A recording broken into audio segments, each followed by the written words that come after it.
حالات دي د مجلس کې د نبی علیہ الصلوۃ والسلام خط نبوت ملاویدل د نبوت نه لږ مخکې کوم د نبوت آثار ښکاره شوي نو د هغې متعلق با یو څو اهم عنوانات باندې خبره کوو. دغه خو مخکې د نبی علیہ الصلوۃ والسلام ځواني وه او د نبوت نه مخکې د هغې اخلاق او کردار او د هغې نه مخلوق ته خیر رسېدل. د یو روایت مطابق د نبوت ملاوېدو نه 7 کاله مخکې او د بل مطابق 3 کاله مخکې وی نبی علیہ الصلوۃ والسلام ته داسې یو رڼا او نور په نظر راتله شروع شو. خو هغه نور او رڼا کې اواز وغیره نو، البته د دغې نور او رڼا د وجې نه د نبي علیہ السلام په طبیعت کې تبدیلي شروع شو او څومره چې عمر ورسره تېرېده نو د دنیاوي امورو نه او د دې خبرونو داسې ورو ورو هټاوېده او په مزاج او طبیعت د نبي علیہ الصلوۃ والسلام کې خلوت طرف ته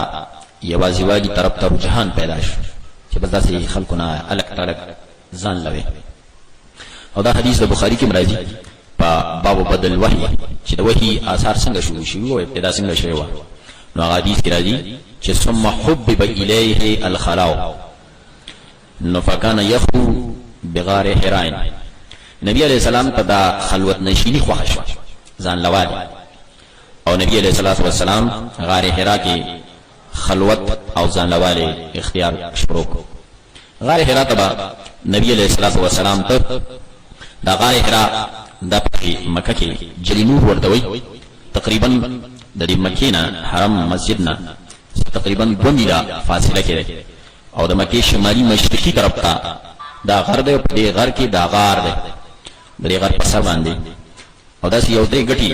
یو ګټه داسې ولاړه بله ده او بله داسې پرته ده د دې ګټو نه جوړ شوی او زیات نه زیات دننه ورکې یو 2 کس لمانځه ته ودرېدی شي تقریبا. او کمال پکې بیا دا دی چې دې غار حرا کې سړی کینی نو لاندې ته حرم او کعبه ښکاري. اوس خو بلډینګونه دي وغیره په هغه وخت کې دا بلډینګونه آبادۍ دومره نه نو لاندې به کعبه ښکارېده. نو نبي علیہ الصلوۃ والسلام به دغه غار حرا ته تشریف وړو او لاندې به بیت الله باندې نظر مو بیت الله ته به کتل. دغلته به نبي علیہ الصلوۃ والسلام سکول نو دغه ځای کې د نبي علیہ الصلوۃ والسلام سم مجاهدي او ریاضتنا او عبادتونه مشغول. دا اوله خبره چې نبی علیہ الصلوۃ والسلام ته دا خلوت نشینی څنګه محبوب شو. دا د الله قانون دی. کله چې د انسان د الله سره محبت زیات شي او کامل محبت پیدا شي نو د اسی بیا د خلکو نه داسې ډډه کوي. دا مطلب نه چې اسلام خو د دې نه دی قائل چې سړی د ګوښه نشینی اختیار کړي، خو بې ضرورت بلا ضرورت ناس تفاز تا خلکو کې میل ملاب گپ شپ فضول دا قانوني چې محبت د الله کامل او پوری انسان سره کې نو ډېر غپ شپ او خلکو ډېر بې ضرورت میل ملاب او بې ضرورت خندا او دا شي نه سړي ته نه خوښي. نو دې مطابق نبی عليه السلام دغه خلوت نشي غار ته وته په غار کې سمجاهدي ریاضتونو عبادتونو. دا عبادت نبی عليه السلام په کومه طریقه کاو نو سو کوئی دا د ابراهیم علیہ السلام په دین باندې چې دغه په دین کې کم پاتې شوی سره عبادتونو صورتونو بس هغه کوي کار خبره نبی وحی نشته بس هغه زور د ابراهیم علیہ السلام دین یا د موسی علیہ السلام په دین کې سره ریاضت عبادتونو هغه طریقه. او سو کوئی چې نه دا سره غور فکر عبرت د الله د کائنات نه غوښتل. دا غور او فکر نبی علیہ السلام په دوه اعتبار وکاو. یو غور او فکر خپل عبادت ته دا غور فکر هم عبادت ده. الله رب العزت قرآن کې د مؤمنانو اولو الالباب تذکرہ چې کوي عقلمن خلق څوک دي مؤمنان نو دایي صفات ذکر کړي دي. یو پکې دا دي يتفکرون فی خلق السماوات والارض. دا تفکر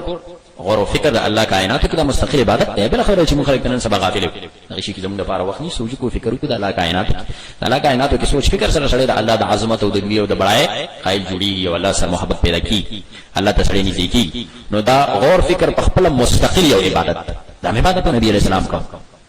غار حرا ته ولې غور فکر لته یو خو واچ داوا چې یو خو نبی علیہ السلام تخبل خلوت نشینی خو خشوي و دویمه داوا چې په مصروف دنیا کې غور فکر نکي سړی چې هر والي سره غور فکر منسوبه بندي وغیرہ کوي نه بچا ځان لیکي په طرف ته بکینی او دریم دا و چې بیت الله خو بهتر ځای خپل د شرک مرکز جوړ شوی د توحید مرکز عوام خلق رشک شمو شرکی کارونه کېدل نبی علیہ السلام ته بارغار ته ایزی ول غور فکر کړي او هغه ځان لته او دیم نبی علیہ السلام دا غور فکر د علماء د دیم قول مطابق دا غور فکر د دیو چې نبی علیہ السلام د خپل معاشره ته قتل او د حالات ته قتل د خلق په مختلف قسم شرکیات او کفریات او بدعات او د الله د دین بغاوت کې او په ظلم زیاتې کې د معاشره ډوبوا نبی علیہ السلام سره دا غور فکر وو چې اخر د قوم اصلاح وسیږي دا قوم څنګه راي راست راځي خو نبی علیہ السلام سره الله وحی نشته نو دغه سوچ فکر د پاره دی غار دی لکه قران پاک کې الله رب العزت فرمایي کړي چې ووجدک ضالن فهدا پیغمبر ته حیران پریشان مونږ لوي چې اخر بس راي راست راځي نو فهدا مونږ ته وحی کړو لارم ته خو اقرا بسم ربک الذی خلق دا غور فکر یا عبادت او یا غور فکر د خلکو لپاره یو لا عمل او منسوبه بندي سوچ کولو نو نبی علیہ الصلوۃ والسلام دې غار ته وته دغه غار کې نبی علیہ الصلوۃ والسلام د مختلف اوقاتو لپاره معمول داسي کله وی دیو ورځ لته د ورځې بعد با کور حال احوال من واغش او ځان سره بیا زو ساتوان ماتوان د دې التپاتې کېدو لپاره ځکه نبی علیہ السلام په مسلسل ول نه برابر دي نو بس هغه خواک سکا به ملته دارن کله افتی لپاره لاړ او کله میاشت لپاره تل لکه یو حدیث د مسلم شریف راځي چې جاورتو بحرا شهرن یو میاشم زپا حرا کې پاتې شوم مسلسل یو میاش لاندې وګوره مکه همدغه مکه ده کنه د میله فاصله کې بعد د نبی علیہ السلام کورو خو نبی علیہ السلام مسلسل یو میاشم کوړه نه راغله دې ته د الله د محبت او د مینې او د مخلوق خدا دا درد او غم فکر هغه سوچ ویل کېږي درد چې لکه هغه دونه مشغول کړی دی چې کوم توجه دونه نه کوي او پات شبل طرف ته د خځه حق پیغمبر خو انصاف دای نو خځه حق تلفینه ده شوی بلکې چونکه خدیجه کبرا رضی الله عنها دا آثار لیدلې او لیدلې چې دا پیغمبر دی وجنه سیرت تاریخ کتابونه لیکي چې خدیجه کبرا به ورته چې تاسو پته کې مرګره مته پته ته الله سره ډېر لوی مقام درکې نه پته چې دا غوی مقام د پاره دی لګیا نه هم سره تاونه بلکې باقاعده به ورلا تیارې کو د وګو د ستوانو تیاری وکړه د نبی علیہ السلام ځان سره یو دا معمول د نبی علیہ السلام تقریبا د غار حرا 3 کال پورې 3 کال نبی علیہ السلام د غار ته راغله او دغه تدخلوت نشي بهرحال دا د نبی علیہ الصلوۃ والسلام د نبوت نه 3 کال مخکې د صورت حال د تقریبا د غار حرا د تګراتر گوش نشینی الغور فکر او عبادت او ریاضت بیا د نبی علیہ الصلوۃ والسلام د نبوت شروعات یعنی وحی څنګه شو نو خدا دا چې دا الله رب العزت قانون له حدیث کې راځي د مسلم شریف د ترمذی شریف ابو هريره رضی الله عنه وایي چې نبی علیہ السلام فرمایي کل مولود یولد علی الفطره هر بچی په فطرت د اسلام او د توحید باندې پیدا کی بچی چې پیدا کی د کافر بچی دی ویلي د اصل مسلمان پیدا کی خو بیا فابواه یهودانی او ینصرانی او یمجسانی بخاری شریف الفاظ چې د امور پلار یا ماحول د یا يهودي کی یا عیسائی کی یا مجوسی کافر او مشرک یو بل روایت د مسلم شریف کې راځي حدیث قدسی دی چې قال الله تعالی انی خلقت عبادی حنفاء زخپل بندگان په توحید پیدا کوم په دین حنیف پیدا کوم خدا روس ماحول یا مور او پلار غلط تعلیم غلط تربیت کفر او بدعت طرف ته بوزي ان دې وجنه یو ماشوم پیدا شو او پتا سي صحرا ځنګل یا داسې ځای کې اپری خوسته شو چې الته د ماحول او د بل چا د تعلیم اثر نه نو فطری تور دا سړی با شرک نه کوي اگر چې تفصیلی تعلیمات نه خبر خدا په شرک د ماحول باندې کیږي یګه دا څه لیدو نو د فطرت مطابق بل شي ته سجده نه لګي سر نه لګي نه برابر کیږي اگر چې سبا نو هدایت نه لیکن کم از کم شرک نه کوي ولې د فطری مسلمان پیدا کی موحد پیدا کی دیو جن دا مسله امام حنیفه رحم الله چې د الله وجود د الله توحید دا یو عقلی شی نو کو یو ځنګل کې یو سړی لوي شوی ټیک چې احکام تفصیلات دل نه دي خو چون کې د توحید د الله وجود دا یو فطری شی نو دنه با قیامت ته پوښتنه کیږي الله نه دی باندې ٹھیک ہے پیغمبر یا تعلیمات تعالی وای تعالی والله عقل درکړې د فطری پیدا کړې درنه دا دوه کائنات نه دي نو خبره اندازه لګوري وکړه الله عقل سره درکړې چې دا یو ذات شته دا نظام لګیا دی چلے بهرحال نو الله رب العزت دا قانون دی اوس هغه چې په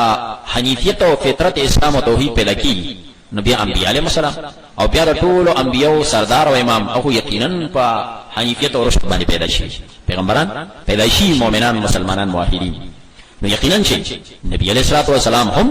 فطری طور د نبوت نه مخکې تمام سمرا هغه امور کارونه چې هغه د توحید او د دین فطرت نه خلاف نبی علیہ السلام دا غینه بیزار او متنفر واقعیت کې مخکې ویل چې نبی علیہ السلام چرته مشرکانه عقاید خیالات نه قبول کړی دي، نه مشرکانه عبادت او رسوم کې شامل شوی. نو دا خو مخکې نه فطري خبره وه. خو بیا نبی علیه الصلاة والسلام ته وحی وشو، نو هغې تشریح او وضاحتونه راغله، د ایمان تفصیل راغله، د دین او د شریعت تفصیلات راغله. بهرحال نبی علیه الصلاة والسلام ته بیا نبوت کله ملو شوی دی؟ نو د پیدایش نه 40 سال بعد دا ملو. اگر چې نبی علیه السلام ته د نبوت دا مقام دا د مخکې نه ملو دی، خو په ډیوټه د نبوت باندې د 40 سال په عمر کې سرفراز شوی. ځکه یو حدیث کې راځي چې نبی علیه الصلاة والسلام ته الله رب العزت د نبوت چې ورکړی دی، ابو هريره رضی الله عنه وایي صحابه ته پوښتنه کوي رسول الله ستا ته نبوت کله درکړی شوی دی؟ یعنی ستا ته نبوت فیصله کله شوی ده؟ نو نبی علیه السلام فرمایل چې کله د آدم علیه السلام روح او جسم تیارېده کنه، نو هغه وخت کې ماته نبوت ورکړی شوی، یعنی تقدیر کې هغه وخت نه لیکل شوی. ځکه چې الله څنګه انسانیت او کائنات پیدا کول، خو انبیاء علیهم السلام ول خپل منصوبه بندي کې تیار کړی، نو پای کې د نبی علیه السلام نوم مو چې دی پیغمبر یو اخیری پیغمبر وي. بهرحال دا د نبی علیه الصلاة والسلام د بعثت او دارنګ د نبوت تقریبا عمر دی، نور تفصیل دی والی سره کوو. خو د نبی علیه الصلاة والسلام د نبوت نخې دغه نږدې وخت کې آثار مخکې ښودل شوي، خو د 40 کالو په عمر کې چې نبی علیه السلام د نبوت وخت را نږدې شو د ورکړی، نو داسې آثار ښکاره شو. هغه آثار او علامات پخواني کتابونو کې خلکو کې خبرې مشهورې وې. د نبی علیه الصلاة والسلام خاندان قریشو ته داسې سنخي علامې او خبرې ښکاره کېدې. مخکې سیرت والي سره مونږ خبره کړې وه. یهودو ته د دې خبرې اطلاع وه، د زړو کتابونو نه تپوسونه به یې کول راتلل و مکې ته. دارنګ تر دې پورې چې عامه دنیا کې آثار او خبرې شروع شوې وې، پیریانو پورې دې خبرې خبره وه. لکه سورې جن کې راځي که نه چې د نبی علیه الصلاة والسلام د بعثت په موقع باندې پیریان مشران لورلل ورته مخې به موږ اسمان ته ختو چې خېجنو را پسې شهاب ثاقب کی اصل وجه دا یو ته خوارش دنیا کې څه چل دی. الله پاک په دې مخلوق باندې یا د خیر اراده کړی او یا د شر اراده کړی. نغه جنات خوارش ویډیو د تفصیل کوي چې اخر بیا نبی علیه الصلاة والسلام د رسالت او نبوت خبر شي، نو پیریانو پورې دې خبرې اترې تر دې پورې چې الله رب العزت د نبی علیه الصلاة والسلام خصوصیت او یا وت معجزه وایا چې کانو بډو پورې الله رب العزت د پیغمبر په رسالت باندې گویا کړی. یو حدیث کې راځي چې د نبی علیه الصلاة والسلام د نبوت آثار او نخې د نږدې وخت کې راینه یو دا انور خو په خپل سندري سو په نور موقع باندې راځي په خپل ځای، خو په دغه نږدې علامات او نخو کې ماوي چې کانو بډو هم د نبی علیه السلام د رسالت او د نبوت گواهی ورکړي. یو حدیث کې راځي نبی علیه السلام فرمایي چې زه په مکه مکرمه کې ورځ روانم، نو یو ګټ ما ته وې السلام علیکم یا رسول الله. لا نبوت نه ملو شوی، خو بس نږدې دی وخت، نو یې ګټ راته دا आवाज دا د نبوت نه مخکې خبره ده. سره دې چې کہانی کې یو ګټ کې روح نشته، تاسو ژوند نشته کوم چې موږ د ژوند عام تعریف کوو، د ساينسدانانو چې کوم دا ژوند او د ژوندۍ کوم تعریف نه غو تعریف باندې نه ساده کیږي. یو خو د دې تعریف یو د الله دی کنه، قرآن په روح سره خو پای کې حس شته. بقره کې د درو قانون ذکر نه شي، وإن من الحجارة وبوت بيجي دریابونه روان شي سلګي وبس يهبط من خشيه الله. نو بس الله رب العزت دغه کانی د نبی علیہ الصلوۃ والسلام د نبوت په دې طریقه گواه کړ. او یو بل روایت د مسلم شریف کې راځي نبی علیہ السلام فرمایي و انی لعارف حجرا بمکه، زب مکه کې کانه اوسم پیجن، کانه ما ته اوسم معلوم دی ګټه ولې دا ګټه ملک هغه ګټه ما ته اوسم معلومه. کان یسلم علی قبل ان ابعث، د نبوت مخکې ما باندې سلامت. نو اس نبی علیہ السلام دا سلام علیکم نو خلک خو نشته کنه صرف پداش دا نبی علیہ السلام رو تیاری خبره ده چې تور رسول نبی زکه تاسو سوچو کې یکدم په یو چړي باندې غیبی خبري شروع شي، غیبی ولا لکه فرشتہ راشي مخه تا، نو د څه وی چې دا پیغام را باندې رالل حواس نه کار پرې کو دا به وکنه دیو جن الله پیغمبر هر پیغمبر ته نبوت ورکول نه مخکې داسې آسات کاري. نو دا پیغمبر ورو پوي چې ساخو حالت ده ده په دې نبوت پوي سړی مضبوطی چې دې سبا دونه وی چې لکه دا څنګه چللې سپیریان واسه ده دماغ خراب شو څنګه چل. نو الله رب العزت دا پیغمبران راځي او څنګه چې په پیغمبر باندې د امت ایمان لازم دی، نو دا رنګ پیغمبر لپاره خپل نبوت هم یقین او ایمانی او په خپل وحی لکه قران پاک کې نو امن رسول بما انزل الیه من ربی والمؤمنون، پیغمبران په ما انزل الیه باندې ایمان، پیغمبر ایمان لري په خپل وحی باندې. دا د سیرت د روایتونو معلومی چې نبی علیہ السلام بکر غار حرا ته نو کانو په سلام اچو، نبی علیہ السلام چې روانو دی غټ و سلام بوش आवाज بوش السلام علیکم یا رسول الله ما بشاته مخکې وکتل ایسو بنو دا با دغه आवाज وی راته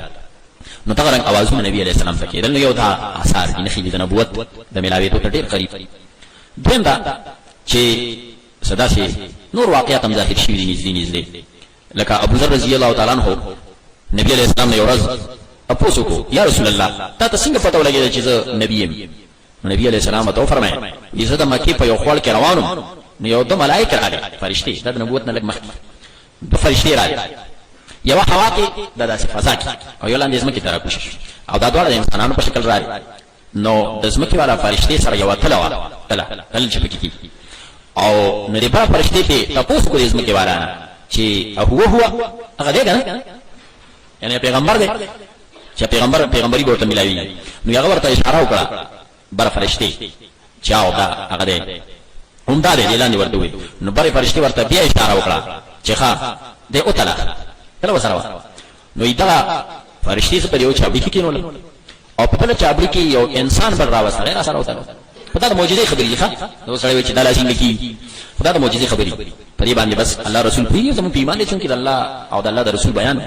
وي. زه چې کله وتلم نو زه پې دروند شوم او کس پکې شو نو بیا یو لس کسان راوستل زه پې بیا دروند شوم نو بیا 1000 کسان راوستل نو زه پې بیا دروند شوم او هغه 1000 کسان والا چاوړې داسې بر وخت مې جوړې په ما راپروزي نو کأنهم یتناثرون علی ته جوړې په ما راغورځي دونه سپک شو 1000 کسان. نو دغه حالت وو. نبی علیہ الصلوۃ والسلام فرمایي نو بیا با ملائکه ورته وي چې لو وزنته بامته لرجاها دا ټول امت وسره وتاړه ټول امت هم په دې درونی دا یو حالت د نبوت نه مخکې موجود. نبی علیہ السلام ما کتل چې لکه زه خو څونه غټم نیم کنه لیکن دا یو باطنی قوت ته چې هغه دلته ښکاره شو. دغه علماء د دې دا وجه بیانې چې د درنوالي چې په اصل کې دا روحاني باطنی نبوت والا زور د نبوت هغه طاقت په دې طریقې سره نبی علیہ الصلوۃ والسلام ته هم د خپل نبوت رو اشاره ملاوي دي چې غار حرا چې وایي کیږي چې وته تیار چې دونه وایي چې داسې دا نور نه خډېره لکه د بهیر راهب خبرې شوې وي دا نور داسې ډېرې خبرې شوې قریشو کې خبرې مشهورې وي. نو د نبی علیہ الصلوۃ والسلام نبوت تقریب داس علامات او نښې چې نبی علیہ السلام هم په دې خبره باندې پوښي او تیار شي. بیا دا چې د نبوت ابتدا څه ټایم شو د وحی. نبی علیہ الصلوۃ والسلام چې کله د 40 سال شو سلويخ وکړو نو د سلويخ کالو په عمر کې نبی علیہ الصلوۃ والسلام ته نبوت ملو شو. نبوت نبی علیہ الصلوۃ والسلام ته ملو شو او د نبوت ابتدا یکدم د وحی نه نشو د 40 سال په عمر کې بلکې شروع د خوبونو نه شو خوبونه شروع شو. ځکه د غیبی امور د پټو خبرو انکشاف دا چې کیږي کنه نو د دې دوا ذریعہ دي. یو د دې ذریعہ اعلی ترین ذریعہ ده او دیم ادنا ترین ذریعہ ده هغه رؤیا صادقه رښتینی خوبونه دا د پټو خبرو معلومات په دې ذریعہ باندې کیږي. اوس د الله علم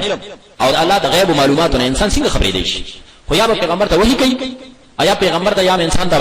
د خو په ذریعہ خو مونږ نه او بیا چې تعبیر والا به پوهیږي نو چې هغه ترې شړک وي داسې خبره ده. نو دا دوه ذریعہ دي دا غیب د انکشاف او د معلومات. دغه اصول مطابق د وحی نه مخکې نبی علیہ الصلوۃ والسلام ته خوبونه شروع شو. علقمه ابن قیس رضی الله تعالی عنہ صحابي دی هغه وایي چې انبیاء علیهم السلام ته اول خوبونه خودل شروع شي تر دې پورې چې دا رښتینی خوبونه د دې د زړه د اطمینان ذریعہ شي نو په دې زړه مطمئن شي او بیا د بیدارۍ په حالت کې ورته اخر وحی شي نو شروع د خوبونه او د انبیاء علیهم السلام دا خوبونه شي کنه دا وحی او رښتینی وحی. او د نبی علیہ الصلوۃ والسلام متعلق د خوبونو متعلق بخاری شریف راځي ام المؤمنین عائشہ صدیقہ رضی الله عنها د نبی علیہ السلام د بدل الوحی د وحی د شروعات تذکرہ کوي او روایت کې بخاری شریف بدل الوحی هغه حالات ذکر کړي سره د ام المؤمنین عائشہ صدیقہ رضی الله عنها د نبی علیہ السلام سره نکاح شوی دا نو د خدیجه کلبرا وفات نه بعد شوی او د شپږو کالو د عمر چې د سر نکاح کی رخصت رسو شوی مدینه کې خو نکاح واکړه دا ډېر کم عمر چې نه د وحی د ابتدا حالات نه دا نه خبر نه لیدلی نه کتلی نه خدا چې د ابتدایي حالات په اصل کې د نورو صحابه کرامو نه ولیدلی مشرانو نه پلار ابن صحابي او یا دا چې نبی عليه السلام تخپل رسو د خپل حالات نو دا غ ابتدایي وو دلته نشته او د نبی اسلام بیا ته پوښتنه کړي او یا مشران صحابونه د حالات ویلي نو بخاری شریف روایت د ام المؤمنین کې راځي چې نبی علیہ السلام ته د خوبونه شروع شو نو دا داسې رښتینی خوبونه چې فکان لا یرا الرؤیا الا جاءت مثل فلق الصبح وای نبی علیہ الصلوۃ والسلام چې با کم خوبونه ولیدل کنه نو داسې برښتیو داسې برښتینی لکه څنګه چې دا سبا رڼا روټي د قصې رښتینی خوبونه او بس شپې درو سبا لا ښکارا کېدل داسې رښتینی خوبونه دا خوبونه سلسله د نبی علیہ الصلوۃ والسلام شپږ میاشتې چلیدل یعنی نبوت ملو شوی د قوت نه شو شپږ میاشتې خوبونه او رښتینی خوبونه او دا حدیث کې راځي دا خوبونه نبی علیہ السلام فرمایي لم يبقى من النبوة الا المبشرات نبوت رساله پما ختمه کا نو د نبوت نه اس لري پاتې سیوا د مبشرات خوبونه اوس به وਹੀ نه کیږي نورا بل چاته البته د امت تبع الله خوبونه کوي نو دا خوبونه د نبوت یو جزء د نبوت او یو بل حدیث بخاری شریف کې راځي چې نبی علیہ السلام فرمایي چې الرؤيا الصالحه يراها المسلم او ترى له وای خوبونه با نیک مسلمان سړی اینی او یا به د متعلق لیدل کی دا د نیک او مسلمان سړی نه علامه د خوبونه بین یا به د بارکه خوبونه لیدل کی نو دا خوبونه رښتینی خوبونه دا امت کې الله پاک چلے او نبی علیہ السلام ته شپه میاشتې دا سلسله وا یو حدیث راځي د بخاری شریف چې الرؤيا الصالحه جزء من 46 جزءا من النبوه دا خوبونه دا د نبوت شپږ وختمه ایسه شپږ وختمه ایسه دا شپږ وختمه ایسه ته ویل اصل کې د نبی علیہ الصلوۃ والسلام د نبوت دورانیه دیرش کاله ده دیرش کاله چې کسر مسر دلرګي دیرش کاله دا زمانه د نبوت دا او په دې دیرش کالو کې شپږ میاشتې خوبونه لیدل شوي نو چې حساب وتاو کې شپږ میاشتې دا 23 سال تقسیم کې نو دا به شپږ ختمه شي په دې طریقې باندې مرحله نو دا شپږ میاشتې نبی علیہ الصلوۃ والسلام ته دا خوبونه خخري درکېدل نبوت مې لو شوی 40 سال عمر بیا چې کله د نبی علیہ الصلوۃ والسلام عمر وای او هغه راتګ شروع داو لګیو نبی علیہ السلام پابند سره کو کله چې د نبی علیہ السلام عمر 40 سال او شپږ میاشتې شپږ میاشتې خوبونه کې تیر درو په حساب سره سو کوئی 12 ورځې په پاسه او سو کوئی زیات ورځې یادي کړی شل دا په پاسه شوی نو په غار حرا کې بیا وحی مشو جبرئیل امین بیا راته دا اقرا بسم ربک الذی خلق آیات نازل شي نو شپږ میاشتې 40 سال شپږ میاشتې او 12 ورځې دا قمری حساب سره چې د نبی علیہ السلام عمر دومره شو یعنی 40 سال 6 ماہ اور 12 دن نو غار حرا کې وای راغله او شمسی حساب سره یو سیرت والا حساب کړی چې کله وی عمر د نبی علیہ السلام 39 سال 3 ماہ او 20 ورځې شمسی او قمری کې دا فرق دی دا الرحیق المختوم یو سیرت کتاب ناغه د حساب لګولې دغه وخت الله رب العزت بیا نبی علیہ الصلوۃ والسلام د جبرئیل علیہ السلام په ذریعہ وحی وکړ دغه وخت نبی علیہ السلام چې وحی نو تقریبا شپږ سوه کال د عیسی علیہ السلام تیر شوی او دا خوبونه نبی علیہ الصلوۃ والسلام ته ربیع الاول کې شروع شي یعنی نبوت دغه ټیم ورکړل شوی ربیع الاول او د ربیع الاول چې حساب وکړي داسې نو رمضان پورې څو میاشتې شوي شپږ میاشتې نو شپږ میاشتې چې تیر شو رمضان راغی نو په رمضان کې نبی علیہ السلام باندې وحی وشو اول اقرا بسم ربک الذی خلق اوس دا رمضان او د رمضان ورځ تاریخ سره نو د نبی علیہ الصلوۃ والسلام د نبوت ورځ خو د پیر په ورځ اتفاقی ده حدیث نه معلومه نه د پیر ورځ او د رمضان میاشت او دا میلادی حساب سره په یو حساب د اگست میاشت البته رمضان شوم دی نو د سیرت او تاریخ د اقوال مطابق سو کوئی 17 رمضان دی سو کوئی 21 رمضان دی سو کوئی 23 او سو کوئی 24 رمضان دی په دې باندې یو روایت دی کې راځي صحیح روایت نبی علیہ السلام فرمایي انزلت التوراۃ لست مزد من رمضان تورات کله نازل شو چې رمضان شپږ ورځې وته وي یعنی شپږ ورځې بعد رمضان وانزلت الانجیل ل13 مزد من رمضان 14 ورځې وته وي وانزلت الزبور ل18 خلت من رمضان 13 ورځې بعد زبور وانزل القرآن ل24 خلت من رمضان سلیریش ورځې وته سلیریش ورځې وته دي چې سلیریش وته دي سبا سره 25 نو 25 شپه 25 باندې راځي نو بهرحال تاریخي روایت او د حدیث سره وګوري نو تقریبا دغه شی حساب جوړیږي د نبی علیہ الصلوۃ والسلام دا اوله وخت کې غار حرا نو غار حرا کې بیا جبرئیل امین راغله او جبرئیل امین نبی علیہ السلام ته اوله وحی راوړل دا یقینا دا ورځ چې کله پیغمبر باندې اول وحی اگر شنو بوته مخکې ملو شوی خدا یقینا دا د ټول انسانیت د پاره ډېر لوی د خوش قسمته ډېر لوی د سعادت او د الله رب العزت خدای خبر چې د سمندرونو زیات مهرباني پدې انسانیت باندې چې ولې محمد رسول الله صلی الله علیه وسلم باندې پیغمبر ولې او الله پاک قران کې فرمایي دی پیغمبر بارے کې کنه شما رسولناک الا رحمت للعالمین پیغمبر موږ ته ټول عالمین لپاره رحمت جوړ کړي کینن د مخلوق لپاره رحمت چې سړی سوچ کی چې دا نبی علیہ الصلوۃ والسلام الله نه وراره غړي نن د مخلوق د انسانیت څخه حالت دیم دا چې قران پاک کې خاص کر مؤمنان سورته آل عمران کې تذکرہ کوي الله لقد من الله على المؤمنین اذ بعث فيهم رسولا منهم الله ډېر لوی احسان وکړي مؤمنان باندې پیغمبر پکې راولې او یو حدیث کی راځي د دارمی شریف او د مصنف د ابن ابي شيبه چې نبی علیہ السلام فرمایي انما انا رحمه مهداه زوري تاسو لپاره د الله تعالی طرفنا یو تحفه کړی شوی رحمت زه الله طرفنا تاسو لا تحفه یقینا زه دې تحفه قدر پکار د دې توفیق قدردار دی چې دغه تعلیمات دغه وحی دغه کتاب دغه سنت دغه دین دا انسان خپل کیو د دې لپاره د خپل ژوند د خپل ژوندۍ صلاحیتونه او اوقات او مال او جان دې باندې ولګي لکه صحابه کرامو چې وکړل نو د نبی علیہ الصلوۃ والسلام یقینا انما انا رحمت محتاطه زه د الله تعالی طرف نه توفه شوی رحمت تاسو برحال دې طریقه باندې د نبی علیہ الصلوۃ والسلام د اولی وحی پورې موږ ورسېږو بیا دا وحی څنګه شوی و غار حرات جبريل امين څنګه راغلو حالات او کیفیت سو داغه نه بعد سو ان شاء الله غو بیا روان کلاس وای قولوا قولي هذا استغفر الله لي ولكم وللسائر المسلمين